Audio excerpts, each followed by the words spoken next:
Nós abordamos alguma coisa desse tema há alguns dias atrás, Sim. mas abordamos com uma visão. Hoje nós queremos complementar com uma visão um pouquinho mais ampliada a respeito de colocar-se na brecha.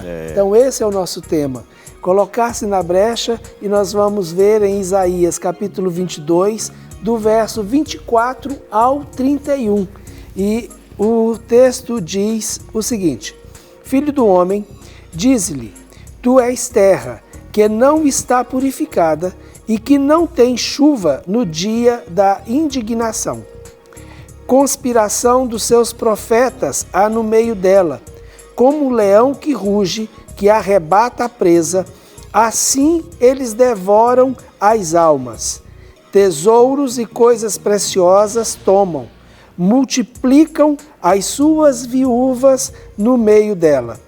Os seus sacerdotes transgridem a minha lei e profanam as minhas coisas santas. Entre o santo e o profano não fazem diferença, nem discernem o imundo do limpo, e dos meus sábados escondem os olhos. E assim sou profanado no meio deles. Os seus príncipes no meio dela são como lobos que arrebatam a presa para derramarem o sangue, para destruírem as almas e ganharem lucro desonesto. Os seus profetas lhe encobrem isso com cal por visões falsas, predizendo mentiras e dizendo, assim diz o Senhor Deus, sem que o Senhor tenha falado. Contra o povo da terra praticam extorsão, andam roubando, fazem violência. Ao aflito e ao necessitado e ao estrangeiro oprimem sem razão. Busquei entre eles um homem que tapasse o muro e se colocasse na brecha perante mim, a favor dessa terra, para que eu não a destruísse, mas a ninguém achei. Por isso, eu derramarei sobre ela a minha indignação. Com fogo do meu furor os consumi. Fiz cair-lhes sobre a cabeça o castigo do seu procedimento, diz o Senhor Deus. Amém. Esse texto ele é um texto muito interessante e também tem um peso muito grande, né? Então, o Senhor ele está procurando alguém que se coloque na brecha, e ele nesse texto, por isso que eu falei, estamos expandindo aquilo que a gente já discutiu no programa anterior. Ele mostra quais são estas brechas e todas essas brechas. Então, brechas que o povo mantinha, ou situações abomináveis a Deus pelo povo, pelos sacerdotes, pelos príncipes, pelos profetas. Então, todo o contexto, todas as esferas da vida do povo, tanto social, quanto política, quanto eclesiástica, estavam contaminadas, isto é, estavam cheias de brechas, e o Senhor, então, coloca essa necessidade de que alguém fique na brecha por essa terra. Então, é muito interessante quando nós temos essa visão muito mais ampliada.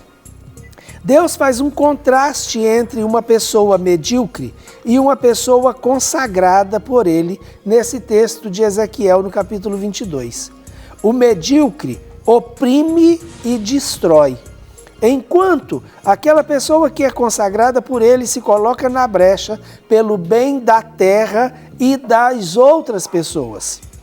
Essas pessoas consagradas representam Deus diante do povo e representam o povo diante de Deus.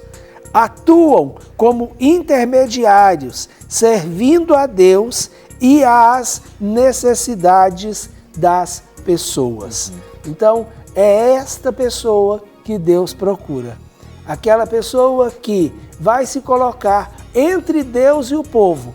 Então, ela é capaz de servir a Deus e, servindo a Deus, abençoar o povo, como ela também é capaz de ver e entender a necessidade do povo, servir ao povo, levando esse povo a Deus. Então, essa pessoa é a pessoa que Deus está procurando. Amém. E aí, vamos ver os traços dessas pessoas que Deus procura. Então, qual é o perfil, né, dessas pessoas? Então, através desse texto, nós temos algumas características que essa pessoa precisa ter.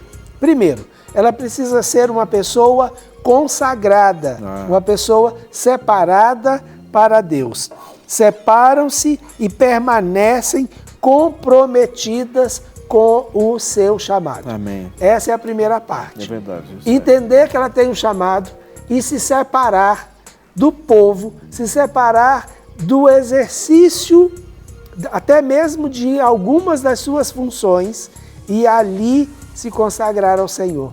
Pagar um preço pela santificação, pela consagração, para cumprir o seu propósito e a sua visão. Verdade, não é? Rogério, que nós já temos algumas participações e diz assim, ó: a paz do Senhor, peço que ore pela minha família, a Nilda da Paraíba. Olha aí que benção, viu? A Rede Super está chegando lá na Paraíba, aí na Paraíba, né? Maravilha, né? Nós vamos orar assim, viu, Nilda? Em nome de Jesus, pedindo que Deus possa verdadeiramente transformar aí e fazer um milagre. A paz, irmãos. Aqui uma pergunta: quanto tempo podemos ficar sem cear? Tem algum texto bíblico que fala sobre isso? Na minha congregação já está no 2º mês que não ceamos. Eu sou de Arembepe, Bahia. Se o Guerra estivesse aqui, ele ia fazer o quê? Perguntar se eu já passei por lá. Provavelmente não. Não, eu não me lembro de ter passado em Arembepe. Mas a Bahia realmente é um estado muito gostoso, muito grande, né? Muito grande e abençoado por Deus, né?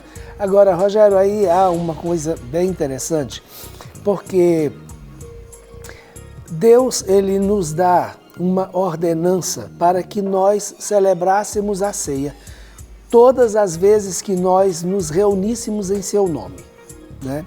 Então essa é a ideia básica que nós temos quando a ceia foi instituída e estabelecida. Fazemos isso nas nossas congregações e nas nossas reuniões todas as vezes? Não. Muitas denominações, elas fazem isso, né, uma vez por mês. A maioria resolve fazer isso uma vez por mês. Então marca um domingo onde se celebra a ceia. Então isso é uma situação onde as pessoas vão cear uma vez por mês, porque se estabeleceu isso como uma norma congregacional.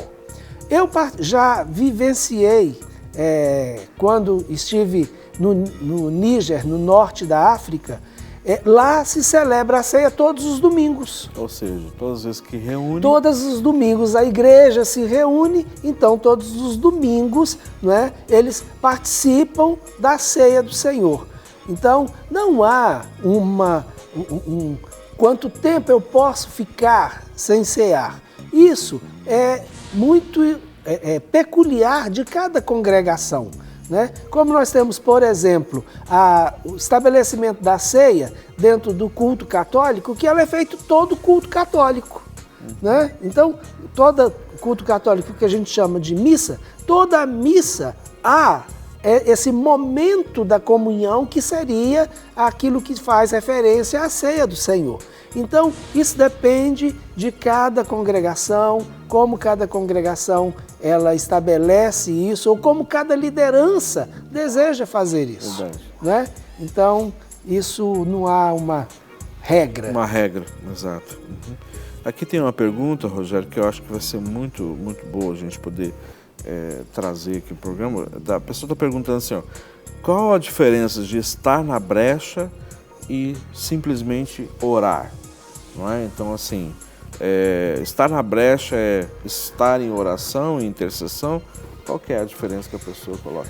É muito interessante, Rogério, porque normalmente para você estar na brecha, você tem que estar em oração. Porque estar em oração por uma situação é estar levando aquela situação que você está vendo e que você quer que seja mudada ou transformada, ou que tenha uma visão muito clara de que aquilo que está acontecendo não é a vontade de Deus, e levar isso até Deus. Então, olha bem, eu falei duas coisas aqui e eu gostaria de separar. Primeiro, quando eu estou fazendo uma oração por algo que eu quero que mude, tá certo? Aí eu vou me colocar na brecha por essa situação que eu quero que mude. Ou quando eu tenho certeza que aquela situação não é a vontade de Deus. E aí, querendo ou não que mude, aí já foge o meu querer, né? E a pessoa, quando ela se coloca na brecha, tem muito mais a ver com essa situação. Quando ela entende que, independente se ela quer ou não aquela mudança é necessária, porque é a vontade de Deus. Aí sim, ela se coloca na brecha, porque ela está se posicionando em favor de Deus, de acordo com a situação que ela já sabe que Deus não quer. Então não tem nada a ver com aquilo que eu quero que aconteça. É aquilo que Deus quer mudar, quer fazer. Então a minha vontade fica meio de lado.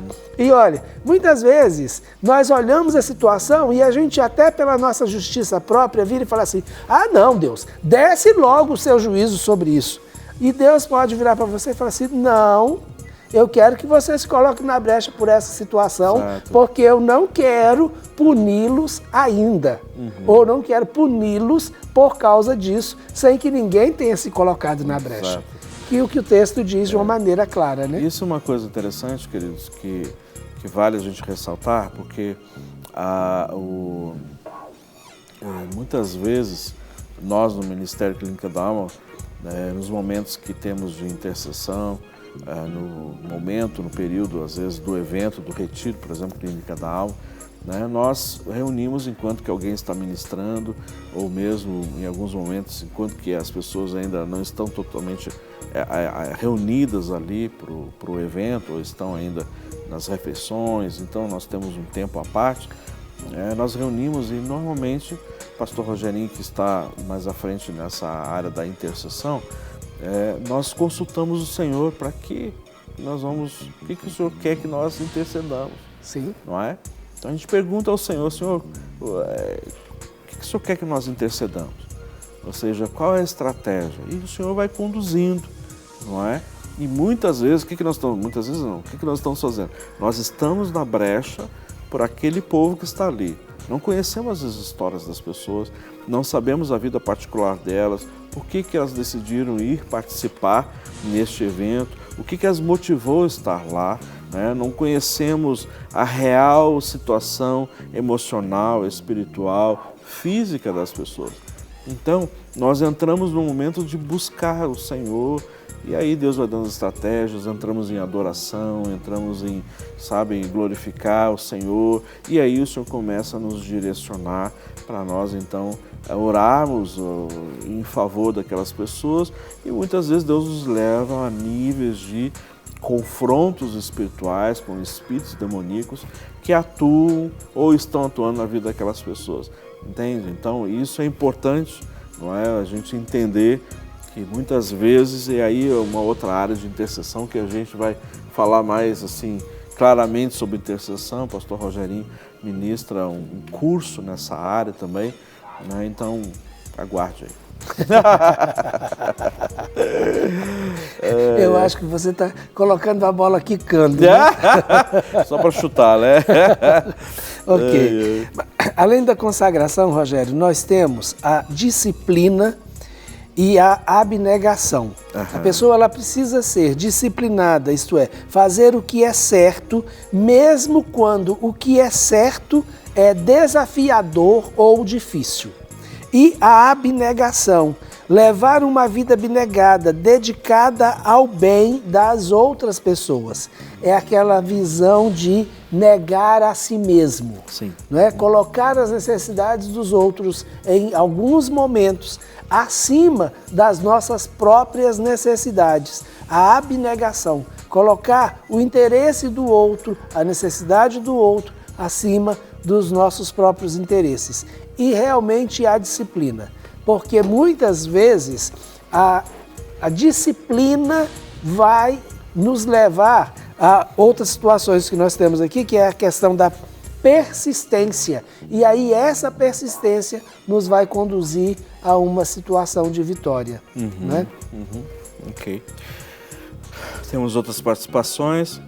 A Paz, bom dia, garotos.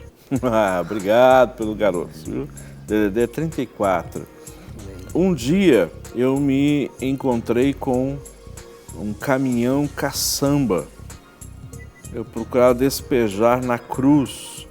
Às vezes, já na oração, eu peço o Senhor para fazer essa transferência quando eu oro pelas pessoas. Eu entendi o que você quis dizer.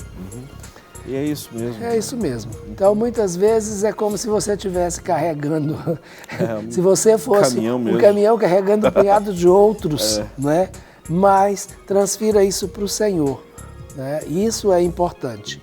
E aí tem a ver com a questão da brecha, no sentido de que, Rogério, eu posso orar pelas outras pessoas? Posso, mas se eu estou na brecha, o peso eu não preciso carregar, porque eu estou estabelecendo a vontade de Deus e não a vontade das pessoas.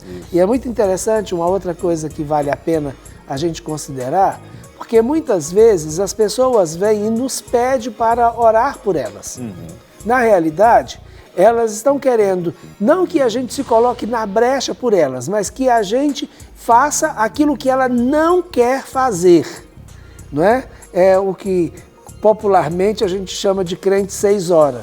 6 horas por mim, 6 horas por mim. Na realidade, isso não é se colocar na brecha por aquela pessoa, é assumir a responsabilidade que é dela, o fardo que é dela, não é? E que ela não quer assumir. Então, isso é diferente, ok? Talvez algumas pessoas não tenham entendido o que o nosso irmão quis colocar, até porque também não se identifica, mas assim, no sentido de que, de repente, assim, chega com tanto peso, tanto fardo, com um caminhão, né, com a caçamba lotada, não é?